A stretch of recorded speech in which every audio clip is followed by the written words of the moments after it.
હેડલાઇનના પ્રાયોજક છે Charusat university. Choose Charusat, choose success.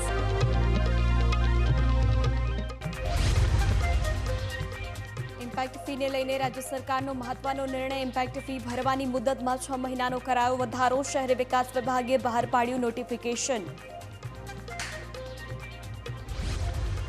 વધુ એક કલેક્ટર પર જમીન કૌભાંડનો આરોપ। નર્મદાના તત્કાલીન કલેક્ટરે જમીન કૌભાંડ આચર્યાના ચૈતર વસાવાએ લગાવ્યા આરોપ। સીએમની રાજ્યપાલને પત્ર લખી કરી જાણ।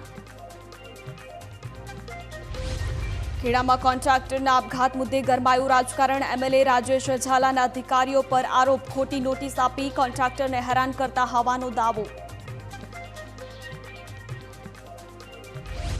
સિક્કિમમાં અચાનક વાદળ ફાટતા થયું ભૂસ્ખલન। વડોદરાનો પરિવાર પણ ફસાયો સિક્કિમમાં। વડોદરાના 9 લોકો બન્યા સંપર્ક વિહોણા।